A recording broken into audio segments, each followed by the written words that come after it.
All right, today in this video, I'm going to be talking about how I spray baseboards and get a perfect finish. I got another video, how I spray a perfect door jamb every single time without getting runs. You can go check that video out. Now I got baseboards. I'm going to talk about my setup. My setup is 2-finger gun. I'm a big fan, only fan, 2-finger gun. Don't ever use a 4-finger gun because you don't have fingers controlling the gun. I spray with a fan pivot on my gun, which is it rotates your gun 90 degrees, just like this. It's a magnetic device. I always use a 6-inch extension so I don't have to bend over so far. The least bending, the least fatigue you're gonna have. Your back's gonna last you a lot longer in the long run when it comes to just spraying in general. When doing trim in general, baseboards, door jambs, window trim, always the 6-inch extension. That's pretty typical. 5-10 tip. These baseboards are pretty tall. I think they're like 6-inch baseboards, and a 3-10 tip will not span, that gap typically in one pass. You'll see how I actually do the baseboards, and I'm just a big fan of a 5-10 tip.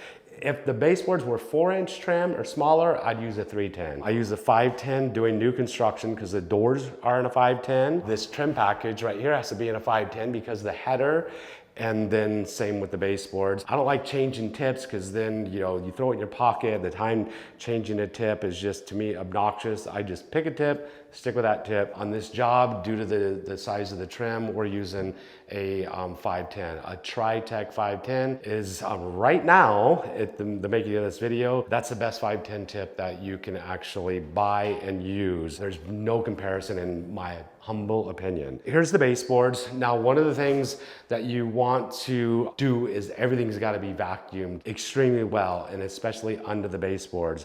And I'm gonna start spraying around. If there's any dust or debris, it's gonna work itself around this room. And I'm gonna watch as I see if I get down here to this point where I have a wet spot and I'm working dust that direction, I'm gonna have to probably cover it with cardboard shields or vacuum it. But hopefully the vacuum guy did a good job. And we'll see as I'm spraying, because you've got 2200 PSI. I always spray the trim, door jambs, baseboards, windowsills, trim.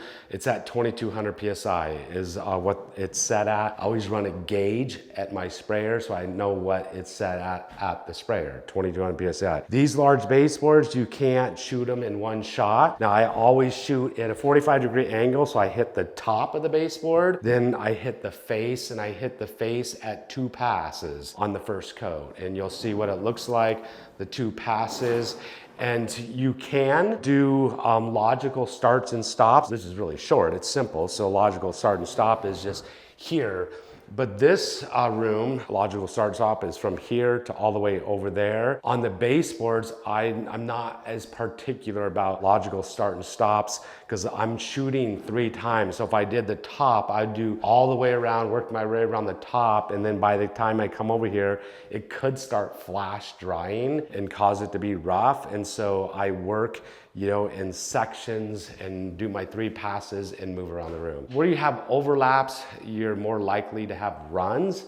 And so if you're uncomfortable with your spray technique and you're getting runs, then working all the way around the room and not having overlaps is pretty ideal. Now, when I do a door jamb, it's very replicatable. I do it exactly the same every time. I do baseboards exactly the same every time using 2 different techniques, and that's logical start and stops or just working around the room. I found that even with a 5-10 tip, one pass wasn't hitting it well enough, so I was doing 2 passes and then moving forward. So let's take a look and see what it looks like here. So it's look like this. I'm gonna shoot the top, and then I'm gonna shoot the face and come back. So that was 2 passes right there. So this is what it looks like. Top, face, bottom, just like that. So it's top, face, bottom, top, face, bottom. So that will actually create a spit every start and stop. So I'll show you what it looks like. If you're really concerned about a spit, or you want to do logical start and stops, it's going to look like this. Here we go. Top,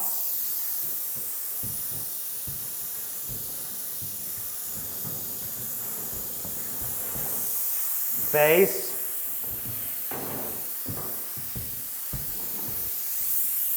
bottom.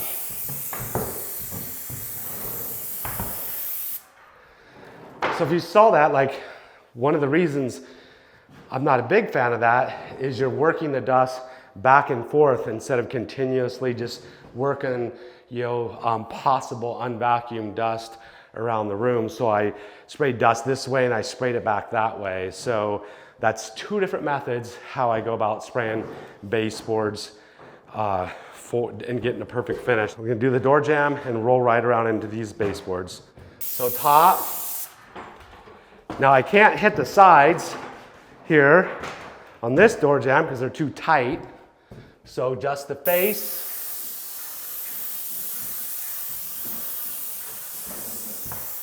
side angle,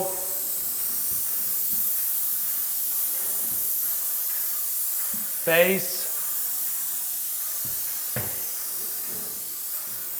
Now I'm going to do the opposite side. So manage your hose really well. Getting close to hitting the door there. So I'm gonna hit the top. This side's too tight. So I'm gonna hit side. I'm gonna hit face.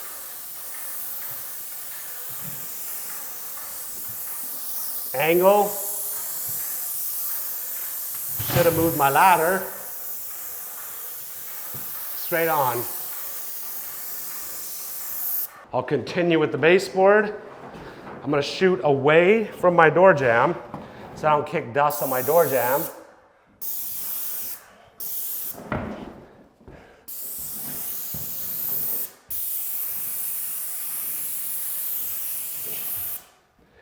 Just like that.